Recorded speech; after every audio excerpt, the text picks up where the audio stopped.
Welcome to Lab 2. In this lab, we'll be going through displaying the numbers on your 7-segment displays, and we will take you through the design process to draw your schematics for your multiplexers and decoders, and that will lead to the control architecture, which will give you an idea of what's needed to display a number on your SSD. And we'll finish it up with the tasks you're required to finish for Lab 2. On your MXK, you have 6 7-segment displays. So in each one of those segments, you have your segments A to segments G, as well as your decimal point segment. Light emitting diodes, or LEDs, are semiconductor light sources. They emit light when sufficient voltage is applied on the anode terminal. Now, this emission of light is caused by the LED becoming forward biased. Now, the sufficient voltage is also known as your threshold voltage, as you remember from your lecture videos.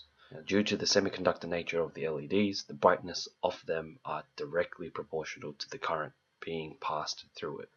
For each of your 7-segment displays, the LEDs are connected in parallel to a common anode, as shown in this image. Now you can see that for each of these 7-segment displays, all these LEDs corresponding to each segment is connected to this common anode.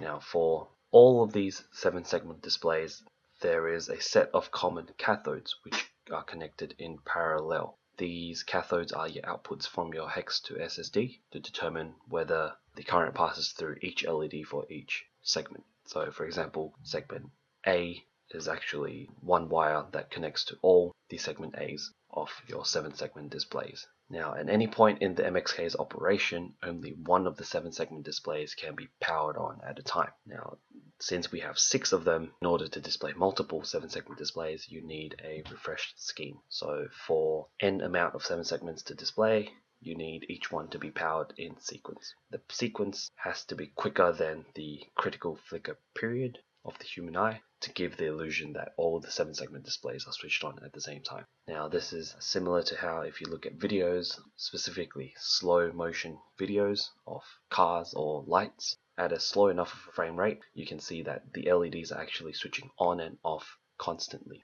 And because it's quicker than the critical flicker period for the human eye, we look at these headlights to be switched on at all times. For the refresh sequence, we want to display the number 1830 on 4 of our SSDs. The refresh sequence would go as such, where at t is equals to 0, the first digit is displayed. At t is equals to 1, the second digit gets displayed. At t is equals to 2 is the third, and fourth, and then it repeats. So notice that at any one time frame, only one of the 7-segment displays can be switched on. Now this cycle repeats continuously to give the illusion that all 4 of them are lit up at the same time. Now, as each of the 7-segment displays are powered on in sequence, the data set that you push into hex to SSD will need to change to reflect the corresponding data. So for example, at t is equals to 0, the dataset needs to be corresponding to 1. At t is equals to 1, the dataset needs to correspond to 8. Now, a multiplexer selects the data source to output based on the select lines. So if you look at the image on your right, based on up to n select lines, you would output the dataset corresponding with the select lines. So for n select lines, you can have up to 2 to the power of n data sources. Now, notice that we say that there can only exist at most 2 to the power of n data sources, which means that less than 2 to the power of n is possible. So multiplexers such as 6-to-1 multiplexers with 3 select lines are possible. You could also have multiplexers as a 6-to-1 multiplexer with 4 select lines. And from the previous example, we're trying to display 1830. There are 4 sets of data sources to choose from, meaning you'd require 2 or more select lines. Now, let's look at the example of 4-to-1 multiplexer. Now, based on the truth table, as we can see below, based on the select lines, so select 1 is the higher bit and select low is the least significant bit. Based on the select lines, the output would then be the corresponding sets of inputs. So at 0, 0, your input set 0, and at 1, 0, your output set is 1, 2, and so forth. Now in Xilinx, your 4-to-1 multiplexer symbol would look something along the lines like this. So you draw out your schematics, you check your schematic, and then you create your symbols, and the symbols should come out along the lines like this. And from this truth table, you should also derive the Boolean expression, and this Boolean expression is what forms your schematics. So for example, in our example, you have output is equals to S1 bar, S0 bar, I naught, and that would be a AND 3 gate with B2, so AND 3 B2, meaning it's an AND 3 gate with 2 inverters at the front, and then all 4 of them are then linked to an OR 4 gate, so it's OR 4 gate, and your output is then based on that. Now, the previous example was just a 4-to-1 multiplexer, which means given 4 data sets, you can output 1 data. Now, for 4 outputs corresponding to the 4 bits, you will need 4 multiplexers, or 4-to-1, thus the naming quad 4-to-1 multiplexer. So given the 4 outputs that you need, W, X, Y, Z, remember that W, X, Y, Z needs to feed into your Hex to SSD, which you completed in Lab 1. In order to get the 4 outputs W, X, Y, Z, you will need to multiplex which sets of the W, X, Y, Z to display. And that truth table is shown now. So given your select lines, you would then output specific bits. Now, in Xilinx, you are allowed to group multiple lower level logic blocks together to form higher level logic blocks. So in this example, your quad 4-to-1 multiplexer is actually just made up of 4 4-to-1 multiplexers. When you create the 4-to-1 multiplexer, you create that symbol, which can then be reused in your new schematic, which is called quad 4-to-1 multiplexer. As you can see, there is a 4-to-1 multiplexer corresponding to each bit of data, so one for W, one for X, one for Y, one for Z, and then they all share the common select lines, as it should be. So based on the select lines, the W, X, Y, Z outputs should correspond.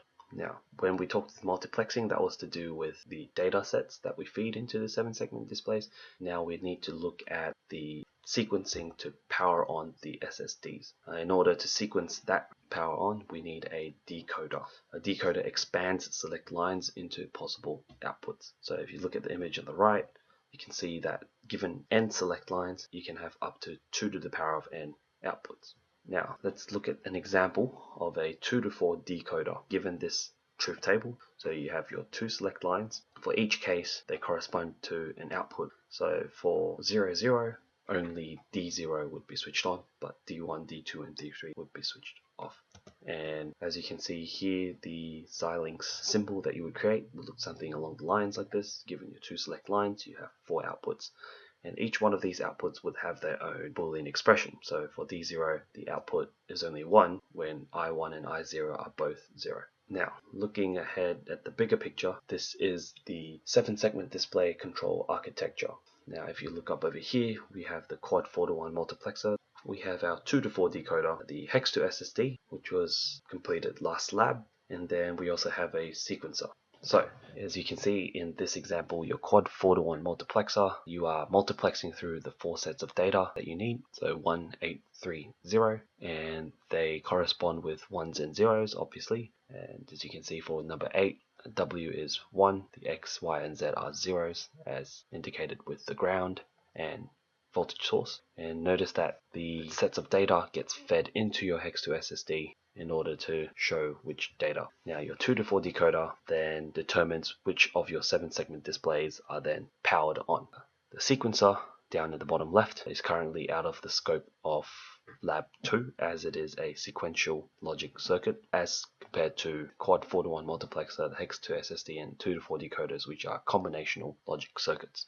But the basic gist of the sequencer is that it expands the clock input into your select lines. A sequencer can be however many bits you make it to be. So it could be 3-bit, 2-bit, 4-bit, 5-bit.